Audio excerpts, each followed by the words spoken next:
Oh, our roller coaster continues. I mean, it's been wild around here, right? Over the last month or so, we went from snowstorm and low temperatures that were in the teens to record high temperatures. I mean, remember that? It wasn't that long ago that we were hitting, 83 to 85 degrees each day. And then another Arctic blast hit, and we are suffering the consequences of these extremely harsh winds.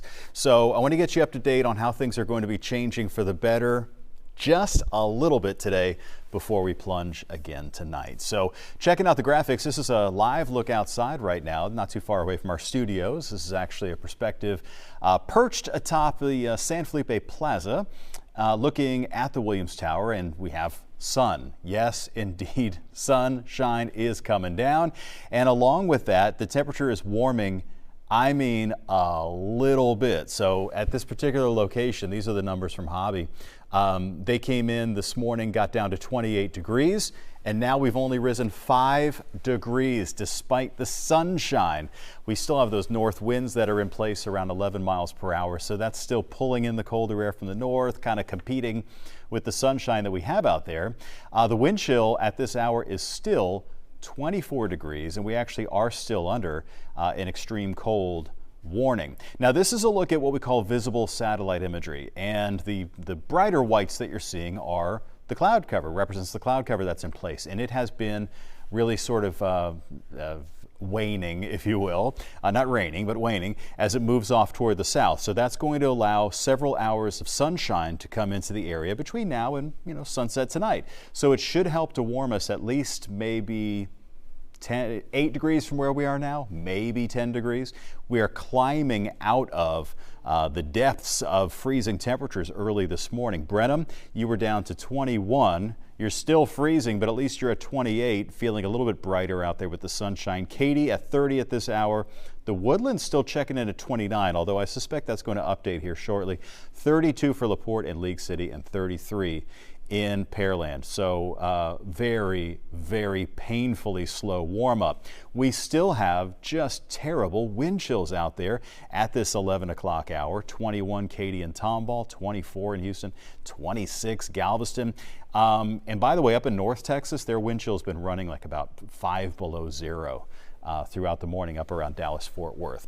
Extreme cold warning that's been continued at least until noon today. We'll see if it gets extended beyond that. It probably won't. Wind chills, especially out to the west of Houston, still down to about 15 or below at times, especially when you get those brief bursts of winds. We also have a cold weather advisory. Now that's been extended until tomorrow. It goes into effect from 8 p.m. tonight through noon tomorrow. That's to let you know those wind chills are still going to be in this harsh range between about 15 and 25 degrees. So it's going to stay rough here for a while. And it's a complicated setup. So let me kind of walk you through what we expect over the next 2 days. So today, as I just talked about, the clouds are clearing out. We'll get some sunshine. It's going to warm us a little. Now overnight tonight, clouds roll back in. And as a result, tomorrow we're not really going to get sun coming in. And so we'll probably end up being equally as cold, if not potentially colder tomorrow than we are today, because we won't have the sunshine. It's going to be pretty dreary. Coming up on Saturday, the rain chances increase. Could be some thunderstorms mixed in there. The rain will probably last through early in the day on Sunday as well. And then we should begin to gradually clear out, which will be nice. So as far as the temperature today, affected by the sunshine, hopefully getting us up to at least 40, maybe slightly beyond that. Tomorrow, I mean, gosh, I wish I could be more optimistic, but we're probably going to be around 30 in the morning and stay locked into the 30s. Throughout the day tomorrow. Look for rain to come in late Saturday into Sunday, and then there is hope. There's hope for 70s in the future. All right, the latest numbers that we have from the city of Houston are that more than 700 people were at warming centers overnight this last night. The city of Houston opened a dozen warming centers last night, and these are pictures, of course, of our mayor, John Whitmire, and Houston's police chief visiting some of those locations. The warming centers are going to be open now through the day today, all the way until at least 8 a.m. tomorrow. Now, if you need a ride, you can also get furnished with a free ride. Just dial 311.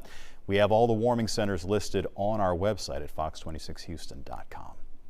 Elsewhere across Texas, North Texas, I'm telling you, the wind chill was down to about -5 all morning long. They've been plunged into temperatures in the low teens with wind chills below 0. Fox's Casey Stiegel shows us how they've been coping with the Arctic air. While it is bitterly cold here in North Texas, fortunately it has not been coupled with any precipitation. So the roadways are pretty much dry, no ice to really speak of. But for those who have to work outdoors, it has been downright miserable. As vehicles zip down Interstate 35 close to downtown Dallas, just feet away, officers Alan Ordway and Peyton Anderson are bundled up and hard at work, part of Dallas County Sheriff Department's courtesy patrol team. Every time I pull up behind a vehicle, I really don't know the situation. It could be single mom, children. They don't want to be out here. They want to be at home. People are stranded every day, and without us,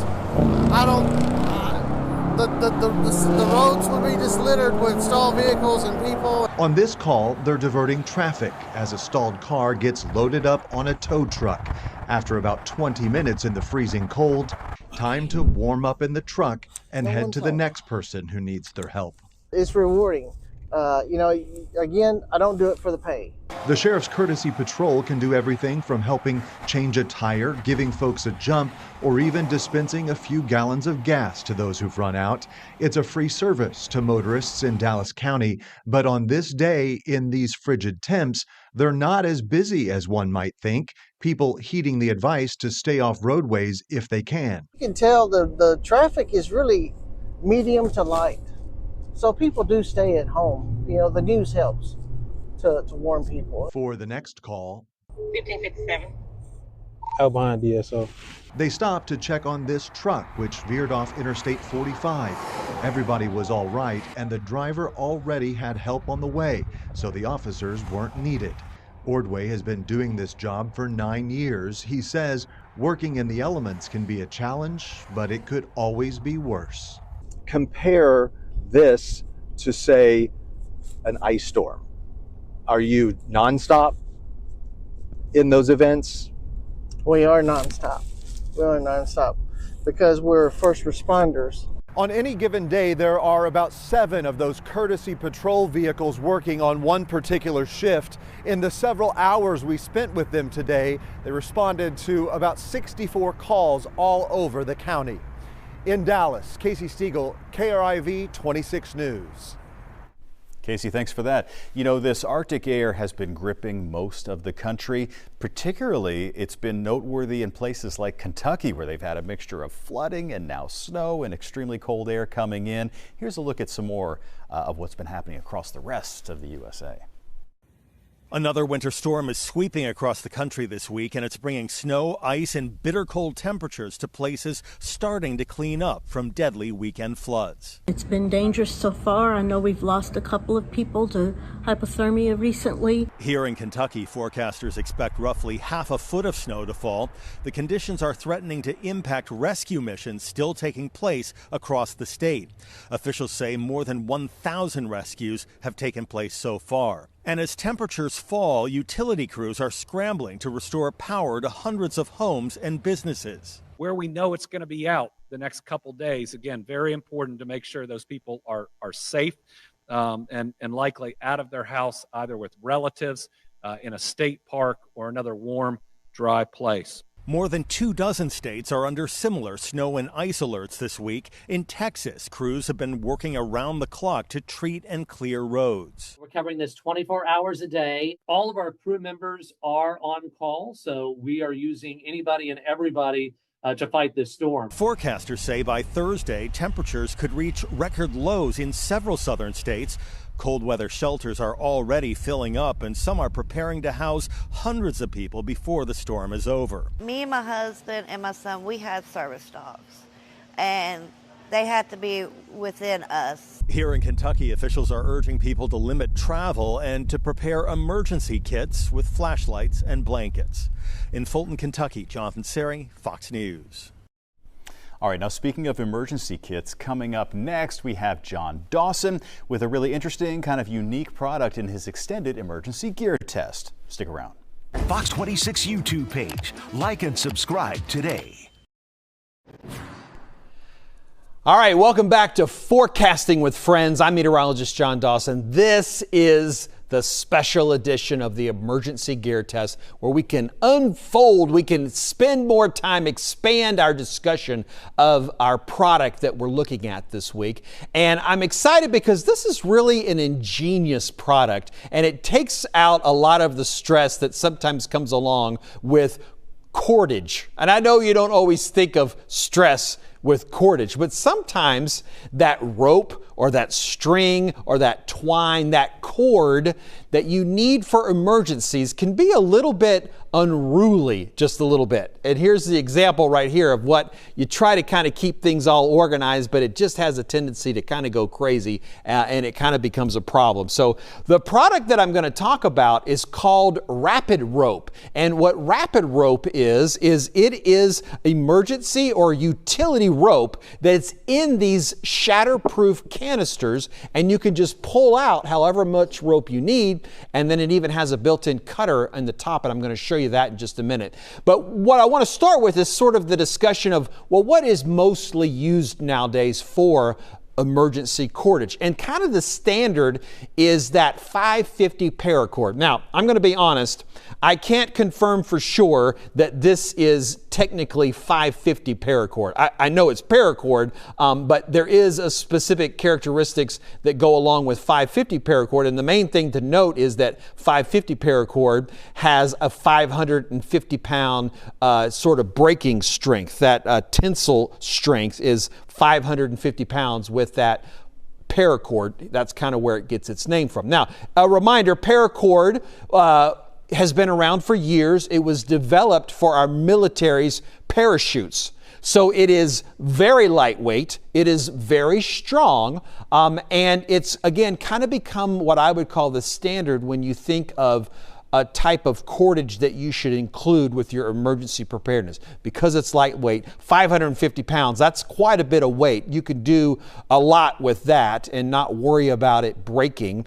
even if you needed to try to climb something with it or hold back something. Again, that 550 pounds, it's a strong cord with that, but it can get a little bit crazy. And even I've got it nicely wound together right here, but you know, if you throw this into a backpack, after it gets some time in there moving around, this will sort of come undone, and then before you know it, it's going to look like this. So again, this is not our product that we're talking about today. This is what was kind of the standard, and it's still a good product, still something good to have, better than nothing. But I really like Rapid Rope, because Rapid Rope is this utility rope that is in this canister, and you can simply deploy however much that you need, and then you can just cut off and you're ready to go, ready to do whatever you need with that rope. So I'm going to show you that here a little bit closer with this, how this exactly works.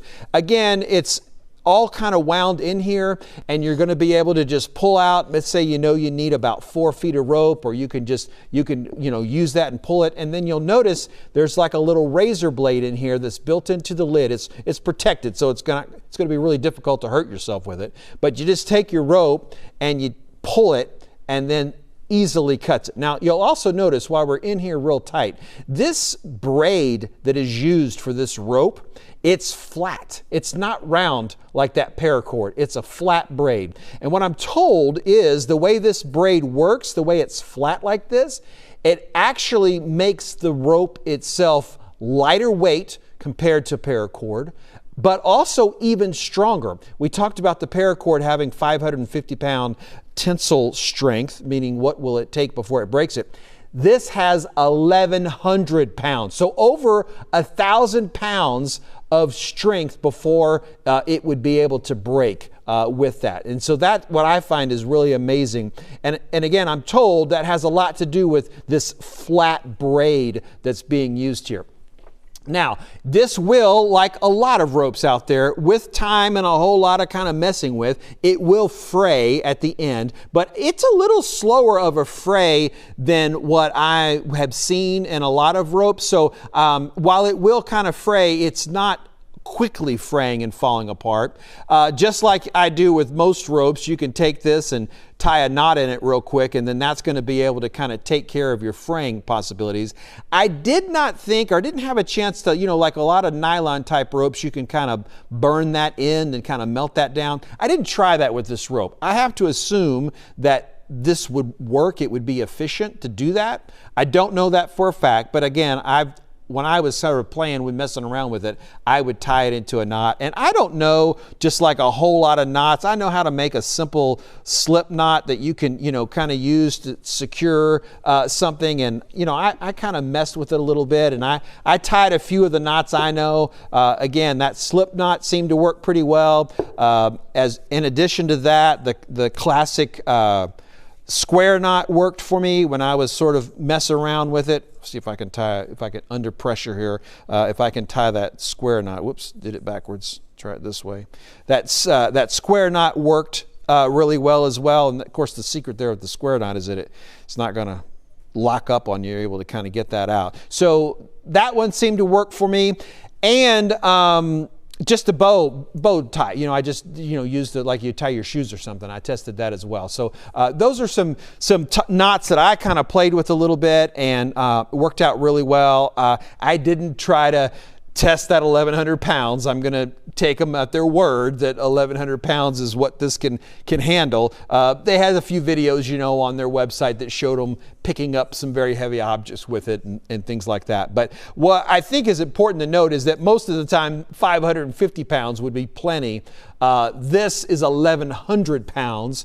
And so I just think for just about whatever you need, this is going to be able to take care of those needs, especially when you kind of think in these lightweight situations like that. So this utility rope is in these canisters, and there's two different size canisters that they sell. The bigger one here has 120 feet of rope in it, so that's quite a bit of cordage.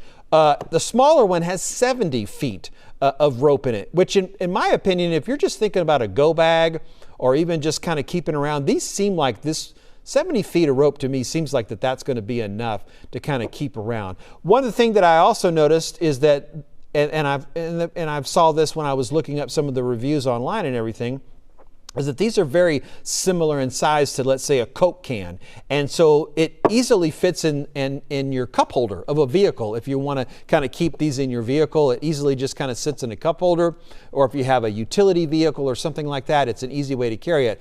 But also, a lot of us have go bags, and in those go bags, they have some kind of a container for a water bottle or two. And so these kind of snuggle in real easily into that space that you have reserved for maybe a water bottle. And that's something that I was thinking about with ways that you could, maybe throw this in to a go bag or something like that. So that's another sort of a function there overall. And one other thing that I'm always excited about is, any products that are, made in the USA, always something to get excited about. And you'll notice on the label here, they've got that USA flag down here indicating that this is made in the USA. And as a matter of fact, this small company that makes Rapid Rope had the opportunity to go on Shark Tank. I won't, that TV program Shark Tank. They had a chance to go on there and even had one of the sharks decide they wanted to work with them. So that was kind of a good story and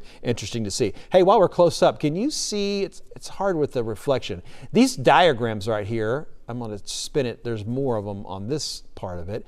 These diagrams right here are some basic knots. And so even here on the canister, if you need to know how to tie a certain kind of knot, you can look at this canister and use these diagrams to help you figure out how to tie those knots. Or maybe you got some downtime. Maybe you'd like to teach yourself a little bit about some knot tying. Well, that's kind of convenient to have there as well as sort of a way to sort of tie those knots. So the name of the company is Rapid Rope, or the product name is Rapid Rope. It's utility rope that's in this canister. You pull off however much you need. You can just kind of measure that out really easy. Then you wrap it around. You use the built-in cutter. 1,100 pounds that these things can take. I think it's a great product. I don't normally tell you what I'm going to rate it on my emergency kit priority scale. I make you go to the YouTube channel and look that up, but again, I've got nothing but good things to say about this product, and so you're probably a pretty good idea of how I'm going to be rating that. The larger canisters are $25 is the price on there. As always, go to my YouTube channel. You can go to my Facebook as well. You can look up some more information about these products, and then you'll be able to kind of make that decision of how you'll want to use as far as the cordage. I do encourage you of some type of cordage in your emergency supplies. Find that YouTube channel of mine. Go to YouTube, search Meteorologist John Dawson once you get to YouTube, and leave a comment for me there if you've got some other cordage that you like or some other ideas. That's a good way to sort of share with me your thoughts. Instagram also another good way if you want to share some thoughts. I'm pretty active on those as well. All right, that'll do it for today's emergency gear test. More Forecasting with Friends is coming up after this break.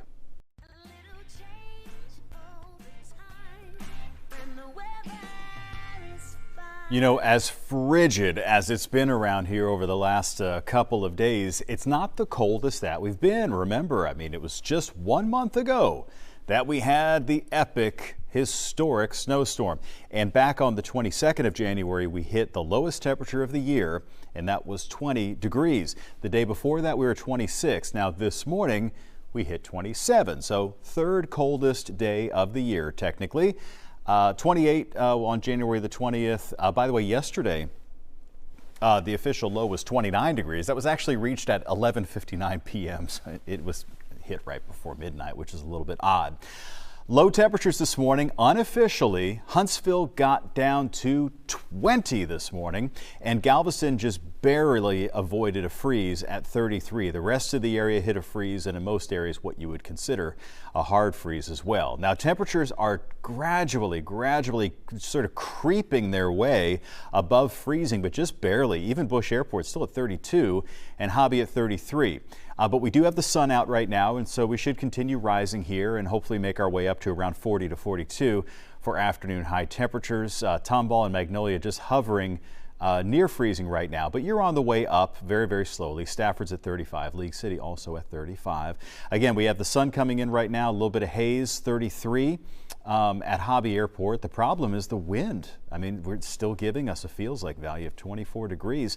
The wind chill factor right now up in Huntsville is still 19 here at almost 11:30 in the morning. So yeah, it is definitely rough out there and not warming up quickly enough. Across the rest of the state, Dallas is currently 20. Amarillo is at 16. Farther to the north, we've had temperatures rising, like you see right there, Broken Bow in Nebraska. They were down to 31 below zero this morning, and now they're at -4. So that's like downright tropical for them. All right, so coming up on Fox 26 News at noon, guys, we'll take the latest look at your forecast and your 7-day outlook, and I will talk more about the somewhat warmer weather headed our way. See you then.